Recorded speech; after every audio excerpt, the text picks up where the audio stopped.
Friends నీతోనే dance 2.0 మీ అందరూ చూసే ఉంటారు కదా. సాటర్డే అండ్ సండే ఎపిసోడ్స్ మీ అందరూ చూసే ఉంటారు. అందులో అయితే ముఖ్యంగా అరియానా గ్లోరీ అలానే జడ్జెస్ ఎవరైతే సదా మ్యామ్ ఉన్నారో వీళ్ళిద్దరూ కూడా కొంచెం గట్టిగా అయితే ఇచ్చుకోవడం జరిగిందనమాట. ఒకరొకరు మాట అయితే విసురుకున్నారనమాట. ఈ నేపథ్యంలో కామెంట్స్ అయితే భయంకరంగా పెడుతున్నారనమాట అరియానా గ్లోరీకి నెటిజన్స్.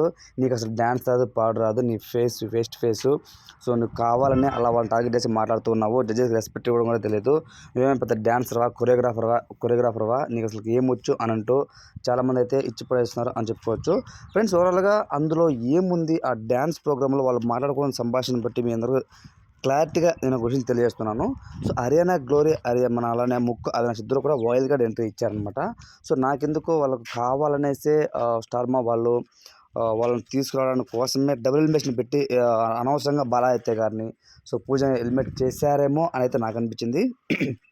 ఎందుకంటే బాలా అయితే కానివ్వచ్చు చాలా వరకు ఎవరు పెద్దగా ఫైట్ చేసుకోవడం లేదనమాట. అందులో కావాలనే వాళ్ళని తీసుకొచ్చి కొంచెం గట్టిగా మాట్లాడుకోవాలి, గట్టిగా ఇచ్చుకోవాలి అని వాళ్ళు ఎవరైతే డైరెక్టర్స్ ఉన్నారో వాళ్ళే ఏమైనా చెప్పి వీళ్ళని ఇట్లా పంపించారేమో అని నాకైతే అనిపించింది అనమాట. ఎందుకంటే తను రావడమే అటాకింగ్ మోడ్లో మాట్లాడడము, అసలు ఎవరు కూడా రెస్పెక్ట్ ఇవ్వకపోవడము, ఇవన్నీ చూస్తూ ఉంటే కావాలని అరియానా గ్లోరీ ఆ విధంగా మాట్లాడిపించిన మేనేజ్మెంట్ ఏమో అని అనిపిస్తుంది.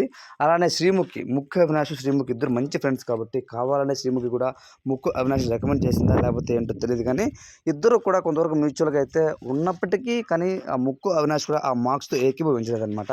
అరియానా గ్లోరీ భయంకరంగా మిస్టేక్ చేసిందనమాట. ఎందుకంటే విశ్వ చాలా బాగా డ్యాన్స్ చేసినప్పటికీ తనకైతే 6 మార్క్స్ అనేవి అస్సలు యాక్సెప్టబుల్ మార్క్స్ కాదు అవి.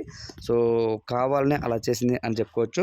సో నాకైతే ఫ్రెండ్స్ ఇది టోటల్గా అరియానా మిస్టేకే అని నేను చెప్తాను. ఎందుకంటే సదా మ్యామ్ చాలా జెన్యున్గా తను చెప్పింది, కానీ జడ్జెస్కి రెస్పెక్ట్ లేకుండా ఆ విధంగా మాట్లాడము.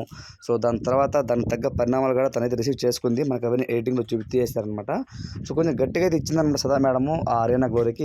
వెళ్ళిపోయి మళ్ళీ వచ్చి అలాంటి మాటలు మాట్లాడుతూ ఇంకొకసారి కానీ జడ్జెస్ రెస్పెక్ట్ లేకుండా ఫైర్ అయ్యారంటే మాత్రం డైరెక్ట్ ఎలిమినేషనే అని చెప్పి ముగ్గురు జడ్జెస్ కూడా అరియానా గ్లోరీకి గట్టిగా అయితే వార్నింగ్ ఇచ్చారు అనేది తెలుస్తుంది అనమాట. అటు జడ్జెసే కాదు ఆడియన్స్ కూడా ప్రోమోలో చూసినప్పుడు కొంతవరకు అరియానా గ్లోరీ కరెక్ట్ ఏమో అని అనిపించింది. కానీ ఫుల్ ఎపిసోడ్ చూసిన తర్వాత అస్సలు తనే ఓవరాల్గా చాలా వరకు మిస్టేక్ చేసింది తనే అనమాట. సో అందరూ కూడా కామెంట్స్లో జడ్జెస్ కరెక్ట్గా చెప్పారు, అరియానా గ్లోరీని ప్లీజ్ ఎలిమినేట్ చేసేసేయండి అని అంటూ కామెంట్ చేస్తున్నారు. వాళ్ళిద్దరి గొడవ పట్ల మీ ఒపీనియన్ ఏంటనేది కామెంట్ రూమ్లో తెలియచేయండి. సో అంటే ఎవరిది కరెక్ట్ అని మీరు భావిస్తున్నారో వాళ్ళ నేమ్ కామెంట్ రూమ్లో తెలియచేయండి. ఇలాంటి మరిన్ని వీడియోస్ కోసం మన ఛానల్ సబ్స్క్రైబ్ చేయండి, సపోర్ట్ చేయండి. Thanks for watching friends.